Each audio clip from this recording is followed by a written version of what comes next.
마태복음 2장 1절에서 6절까지 맞습니다.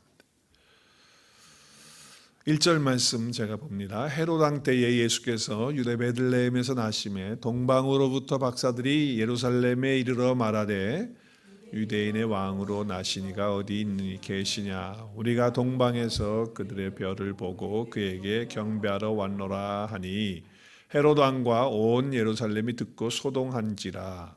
왕이 모든 대제사장과 백성의 서기관들을 모아 그리스도가 어디서 나겠느냐 물으니 이르되 유대 베들레헴이오니 이는 선지자로 이렇게 기록된 바 또 유대 땅 베들레헴아 너는 유대 고을 중에서 가장 작지 아니하도다. 내게서 한 다스리는 자가 나와서 내 백성 이스라엘의 목자가 되리라 하셨음이니이다. 아멘. 아멘. 우리 주님께서 오신 날이 성탄절입니다. 물론 크리스마스는 정확한 exactly 데이트는 아니에요. 예수님 birthday 정확한 데이트는 아니지만 주님께서 사람의 모양으로 이 땅에 우리를 위해서 오셨어요. 날짜는 좀 틀려도 오셨어요. 그렇죠? 그래서 우리는 그것을 너무 감사해서 예배하고 찬양하기 때문에 그것도 그냥 찬양하는 게 아니고 그냥 예배하는 게 아니고 즐겁게, 그래서 메리라고 불러요. 우리 한번 메리 크리스마스 한번 하겠습니다. 시작. 메리 크리스마스, 메리 크리스마스. 메리 크리스마스예요. 근데 성탄절이 될 때마다 몇 가지 질문이 좀 있어요. 여러분은 어떻게 생각하는지 모르지만 저는 성탄절이 올 때마다 몇 가지 의문이 있어요. 왜냐하면 뭐 여러 가지 성경을 읽다 보면 여러분 그런 퀘스천이 있을 텐데 저도 그런 퀘스천이 있어요. 난 한 4가지 정도를 오늘 좀 여러분하고 나누기를 원하는데, 첫 번째는 예수님께서 만왕의 왕이시거든요. 그리고 하나님이세요. 그런데 아주 가난하고 그리고 별로 유명하지 않은 아빠 엄마에게서 났어요. 목수를 하는, 그죠? 목수의 일을 하는. 그 당시에 목수 일을 하는 사람들은 그렇게 높은 직업이나 또 높은 샐러리를 갖는 사람들이 아니었어요. 참 힘들게 사는 가난한 거예요. 그리고 동네도 나자렛이에요. 나자렛은 뭐냐? 이건 아주 시골이에요. 시골. 컨트리 사이드에 있는 그런 데서 예수님이 오셨다는 건 좀 그렇잖아요. 만왕의 왕이면 그래도 왕의 가문을 통해서 오든지 아니면 최소한도 귀족의 가문을 통해서는 오셔야 되는 거 아니겠어요? 그런데 어떻게 이렇게 별로인 그런 가정에 왔다는 거죠. 그리고 동네도 그 나사렛이라고 하는 동네를 보면 여러분 여기 이렇게 보면 여기예요. 여기가 예루살렘이에요. 여기가 빅시리죠. 빅시리인데 한참 떨어져서 여기 위에 북쪽에 아주 여기는 이 갈릴리 어부들이 사는 여기 안 좋은 동네 별로 여기에 오신 거예요. 왜 그랬을까? 이게 퀘스천이에요. 퀘스천. 여러분도 퀘스천 아니에요? 나만 혼자 퀘스천인가 봐요. 두 번째는 또 어떤 퀘스천이 있냐면 왜 예수님이 이 땅에 오실 때 복된 소식을 전하는데 예수님 오신 거 얼마나 귀한 소식이에요. 그런데 왜 목자들한테 그것을 제일 먼저 알리냔 말이에요. 목자들은 다 뭐예요? 목자들은 사실은 그 사람들은 별로 이렇게 똑똑한 사람들도 아니고, 그리고 목자들은 그렇게 소문을 빨리 낼 수 있는 사람들도 아니에요. 그리고 지금 들 바깥에서 양을 치는 사람들이란 말이에요. 그런데 그 사람들에게 나타나시고 그리고 너희들이 이 기쁜 소식을 전하라고 그러는 거예요. 참 이상하다. 왜 하나님께서는 그 셰퍼드들한테 이걸 이렇게 나타나셔서 어나운스를 하라고 그러실까? 굿뉴스를 왜 스프레드아웃을 하라고 할까? 만약에 여러분 율법을 가르치는 티처들, 선생들한테 그거를 하라고 그러면요 더 빨리 할 수 있지 않을까요? 더 자세하게 할 수 있고, 그리고 언변도 아주 말하는 기술도 좋게, 또 똑똑하니까 아주 지혜롭게 잘 할 수 있었을 텐데, 아니 공부도 별로 못하고 그냥 이렇게 목자 생활을 하고 있는 사람들한테 나타내 가지고서 이런 좋은 소식을 알리라고 그랬을까? 이거는 양성호 목사 혼자의 퀘스천이죠. 여러분 퀘스천 아니에요. 또 하나 퀘스천이 있어요. 그게 뭐냐면 왜 이게 지금 보면은 탄생을 중심으로 해서 이렇게 보게 되면 사건 속에 마음이 걸리는 게 이제 하나 있는데, 그게 뭐냐면 동방박사의 그런 사건이 또 하나가 걸려요. 내가 제가 한번 말씀을 드렸잖아요. 지지난 주인가 주일날 한번 내가 말씀을 드렸는데, 그런데 보면은 동방박사가 예물을 가지고 와서 예루살렘에 와가지고 메시아가 이스라엘의 왕이 어디서 태어납니까? 라고 이렇게 물어요. 그렇죠? 묻는다고요. 그랬을 때 그 예루살렘에 있었던 사람들은요, 지금 소문 때문에 이스라엘 왕이 온다 그러니까 막 소란하고 막 시끄럽고 막 그랬어요. 그런데 정확하게 가르쳐줘요. 누가 가르쳐주냐면 예루살렘에서 살고 있는 사람들은 다 알았어요. 그래가지고 알려주거든요. 어디서 태어난다고 알려주죠? 오늘 보니까 박사들이 예루살렘에 왔어요. 그랬더니 유대인의 왕으로 나실 리가 어디 계시냐? 메시아가 어디 있냐? 그랬더니 헤롯과 왕과 온 이스라엘 백성들이 다 듣고서는 어떻게 해요? 야, 이거 뭐 왕이 태어난다고 그러니까 막 소동이 일어난 거예요. 소동이 일어났어요. 그렇죠? 자, 이렇게 소동이 일어났는데 보니까 정확히 가르쳐 줍니다. 뭐라고 가르쳐 줍니까? 대제사장과 서기관들이 그리스도가 어디서 나냐고 물으니까 뭐라고 답을 하냐면은 5절에 보니까 유대 베들레헴. 주디아는 카운티예요, 카운티. 베들레헴은 시리예요. 근데 이 베들레헴은 시리인데 아주 스몰 타운 시리예요. 정말 작은 시리예요.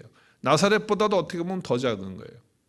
그런데 선지자가 그렇게 얘기를 했다. 누구 선지자일까요? 미가라고 마이카이라고 하는 선지자가 그렇게 이야기를 했다라고 하는 것을 얘기하는 거예요. 온 소동이 났어요. 자, 그런데 보세요. 그런데도 불구하고 지금 동방 박사들은 어떻게 합니까? 그 소식을 듣고 알려주니까 베들레헴을 찾아가지고 가요, 안 가요? 가요. 그런데 예루살렘에 있는 똑똑하고 공부 많이 하고 돈 많은 사람들은 시작. 베들레헴에 가요, 안 가요? 안 가요. 가질 않아요. 말만 하고 우리가 거기에서 태어난다는 걸 알긴 아는데 가질 않는 거예요. 가질 않아요. 왜 그렇죠? 왜 안 갔죠? 안 간 이유가 뭐예요? 여러 가지 이유들이 있어요. 뭐 다 설명하자면 복잡하고, 한 가지 포인트는 뭐냐면 자기들이 너무 강해서 그런 거예요. 자기 생각이 너무 강한 거예요. 자기 어떤 프라우드가 너무 센 거예요. 그리고 자기들이 어떤 지식이 너무 많은 거예요. 그렇죠? 그래서 말을 듣고도 가지를 않는 거죠. 목자들에게. 그래서 어떻게 해요? 하나님은 그 목자들에게 그것을 알리라고 그렇게 말씀하는 거예요. 그 사람들한테 나타나봐야 알리지 않을 거니까. 그래서 그렇게 전하게 한 거예요. 자, 그래서 저는 그 베들레헴이라고 하는 그 도시면 얼마나 좋겠어요. 예수님이 나는 데가. 그런데 베들레헴이라고 하는 데는 정말 작은 그런 도시란 말이죠. 그런데 거기에 예수님이 하필이면 거기에 태어나도록 하셨을까? 마태복음에 보면요, 유대 고을 중에서 가장 작지 아니하도다 그랬어요. 그러니까 원래 유대 베들레헴은 작은 도시예요. 그런데 거기에서 한 다스리는 자가 나오고 이스라엘의 목자가 나오니까 그 작은 도시지만 큰 도시가 되는 거 아니겠느냐, 이렇게 질문을 하는 거예요. 자, 미가서에 그렇게 얘기하고 있잖아요. 작을지라도 이렇게 얘기를 하는 거예요. 자, 그래서 여기 보면요, 여기가 예루살렘이거든. 예루살렘이 여기 위에가 여기가 예루살렘이에요. 근데 그 밑에가 바로 밑에가 베들레헴이야. 그럼 여기서 여기까지가 얼마일까? 몇 마일일까? 여기서 여기까지 5마일 정도밖에 안 돼요. 5마일. 자, 그럼 5마일밖에 안 되면 5마일스면, 아니 그 바로 위에 그 북쪽의 노던 파트에 조금만 올라가면 예루살렘에 화려하고 크고 멋있는 그런 도시가 있는데 왜 거기를 제껴놓고 예수님이 베들레헴에 오셔야 되나? 그지 이름 없고 조그만 도시에 왜 오셔야 되는가? 여러분 퀘스천 없어요? 이상하지 않아요? 이상하지 않아요? 네, 왜 그렇게 예언을 하고 또 그렇게 하는지는 모르겠다는 거죠. 자, 또 마지막 네 번째는 뭐냐면 하나가 더 있어요. 예수님께서는 하나님이시고 하나님과 똑같은 분이신데, 그런데 그분이 뭐예요? 여관방 하나도 없어가지고 어디에 누워서 태어나냐면, 태어나서 어디에 눕냐면 어디에 누워요? 우리가 잘 아는 대로 구유에 누워요. 구유에. 구유가 뭐예요? 구유가 짐승 밥통이에요. 밥통. 밥 먹는 밥통이라고.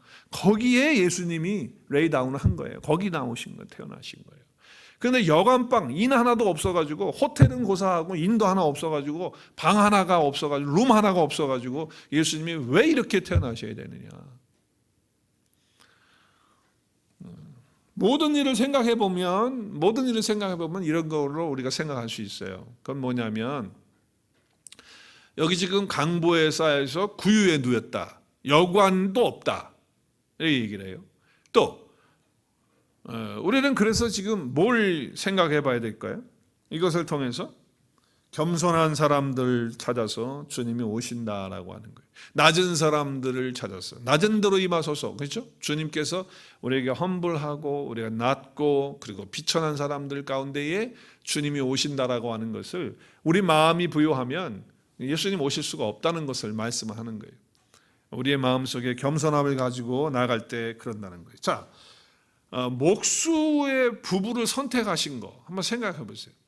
목수의 부부를 선택했다라고 하는 것은요, 이것은 정말 겸손한 그런 초이스가 되는 거예요. 하나님의 선택이에요. 또 목자들을 선택한 것은요, 무리한 선택이에요. 이거는 정말 무리한, 언리즈블한 분은 그런 선택이라고요. 거기다가 베들레헴은 작은 선택이잖아요. 이건 큰 선택이 아니라 very small choice가 되는 거예요. 그리고 구유에 오는 거는 뭐예요? 정말 낮은 데 오는 거예요. 로우 플레이스에 오신 거예요. 그러니까 겸손한 자의 마음을 주님 보신다는 거죠.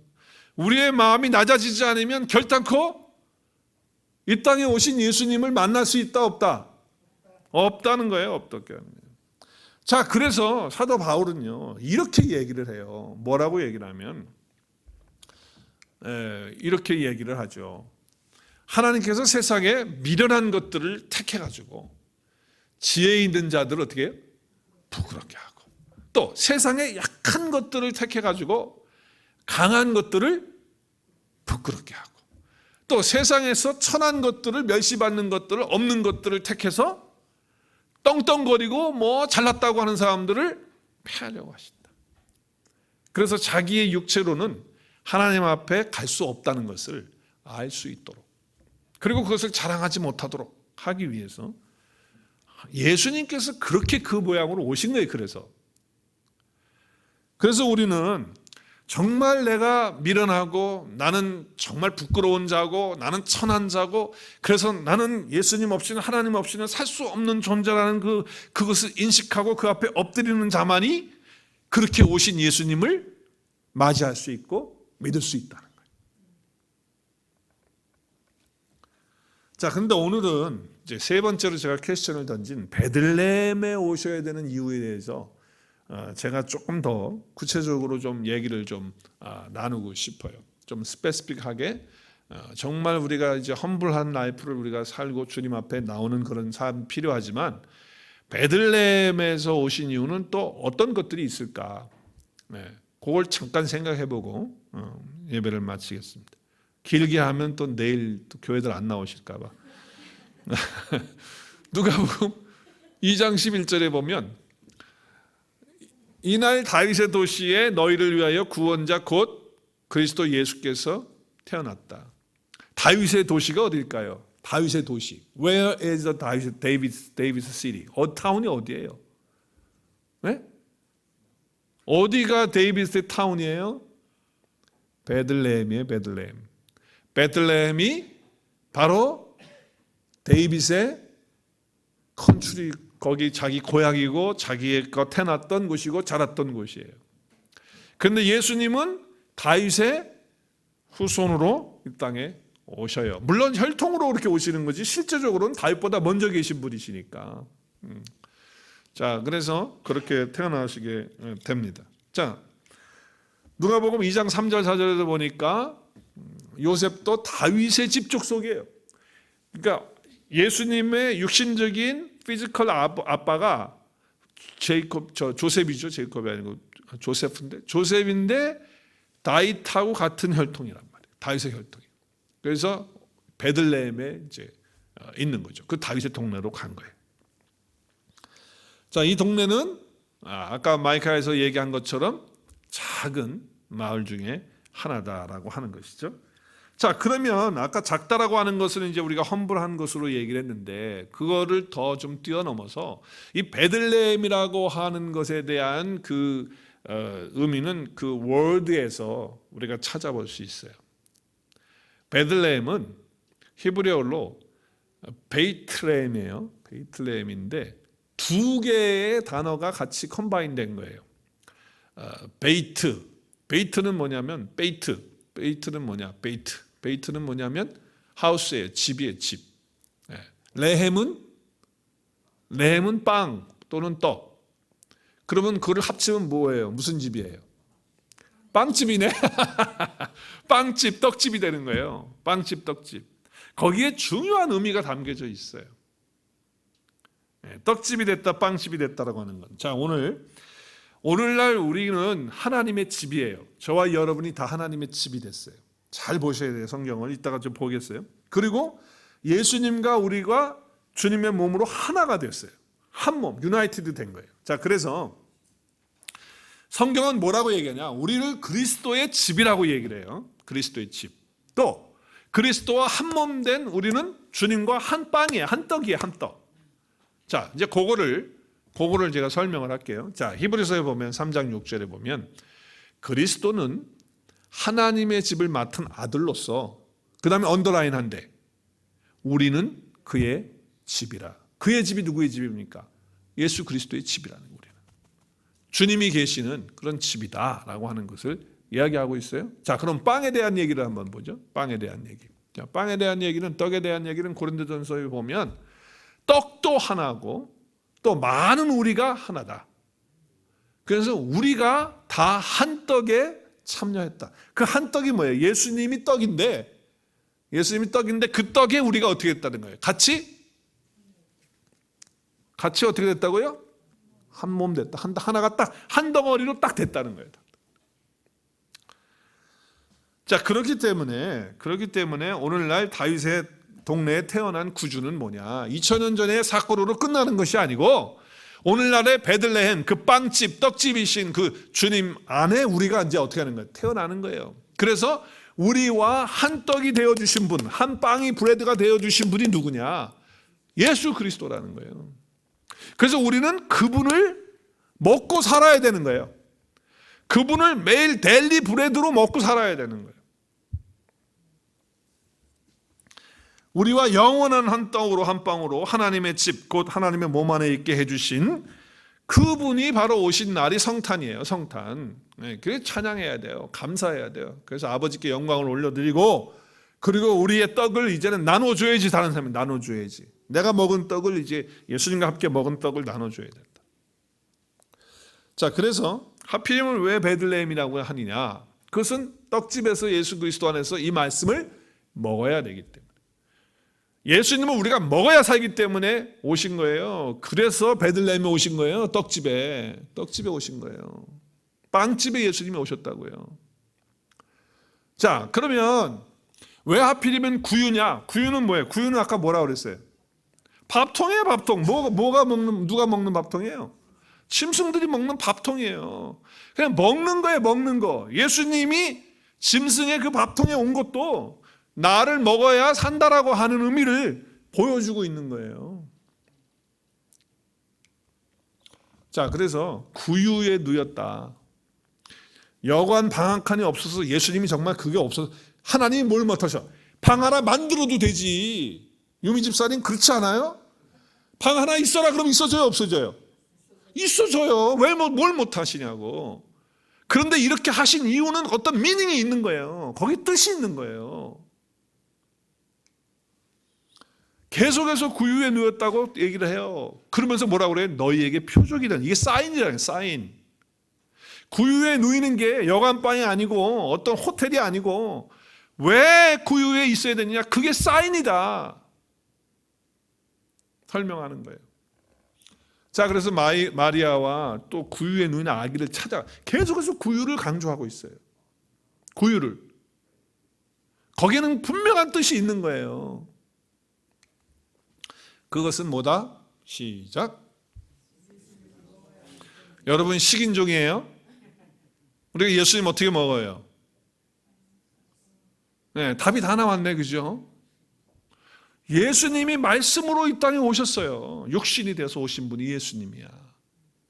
그러니까 성경을 다 연결해 보면 그런 의미와 뜻이 있구나 라고 하는 것을 보게 되는 거죠. 자, 여기 구유라고 하는 헬라어도 파트네예요, 파트네.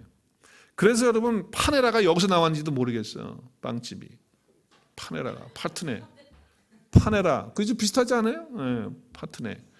네, 파테오마이에서 왔는데 그게 뭐냐면 먹다에 먹다. 그러니까 이 구유라고 하는 단어 자체가 뭐예요? 먹다에서 온 거예요. 그러니까 의미가 있죠, 그죠? 분명히 의미가 있어요. 자, 그래서 예수님이 이렇게 말씀하세요.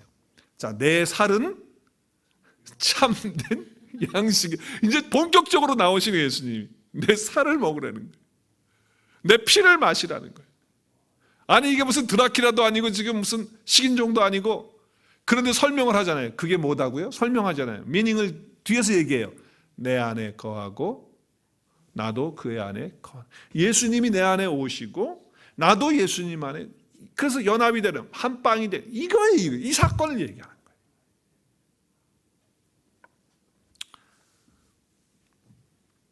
그래서 우리는 우리의 마음과 영혼에 하나님의 말씀을 먹어야 돼요.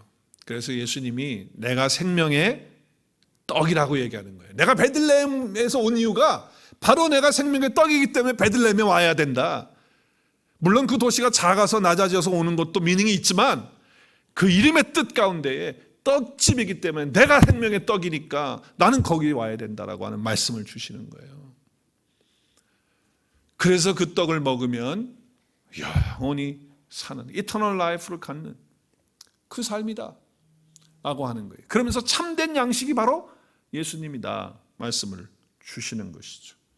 자, 그렇기 때문에 우리는 예수님을 먹으라고 하니까 뭘 먹으라고 하냐 분명히 얘기하시고 있잖아요. 우리 한번 같이 읽겠습니다. The word became flesh. 시작. 말씀이 육신이 되어 우리 가운데 거하심에. 자, 어떻게 말씀이 뭐가 돼서 왔어요? 육신이 돼서 온 게 성육신의 인카네이션이에요. 그게 바로 성탄절이에요. 성탄절. 말씀이신 생명의 떡이신 베들레헴이신 그분께서 베들레헴에 오셔서 우리에게 그 영원한 생명을 주시기 위해서, 그 떡을 주시기 위해서, 그 말씀을 주시기 위해서 말씀이 육신이 되어서 이 땅에 오신 날이 크리스마스. 그래서 우리가 그 떡을 먹고 예수님을 먹고 예수님의 말씀 되신 그분을 우리가 말씀을 먹게 되면 그분의 영광이 우리 가운데 있고 그리고 은혜와 진리가 우리도 충만하게 되는 것입니다. 할렐루야. 네, 은혜와 진리도 우리가 주님과 함께 충만하게 되어지는 거예요. 그러니까 세상 어디에서도 말씀 외에는 우리의 영혼의 양식이 없는 거예요. 없어요. 없어요. Nowhere in the world can there be food. 그죠? 없어요. 푸드 없어요. 정말 우리 살릴 수 있는 푸드는 하나님 말씀밖에 없는 거예요. 진짜 양식은 뭐밖에 없어요? 하나님 양식밖에 없는 거예요. 말씀이에요. 그런데 요즘만 정말 많은 사람들이 굶주려요. 힘들어해요. 그때 우리는 영혼의 갈증을 에서 나올 수 있는 그 방법은 뭐냐? 예수님 말씀으로 오신 그분을 먹는 것이다. 그래서 우리 하나님의 자녀들은 어떻게 해요? 그 말씀이 오게 되면 그 말씀을 듣는 순간 우리는 어떻게 됩니까? 힘들었던 부분들 또 지쳐있던 부분들이 다시 어떻게 해요? 힘을 얻고, 그죠? 힘을 얻고 다시 일어서게 되는 거예요. 엄청난 축복이 있는 거죠.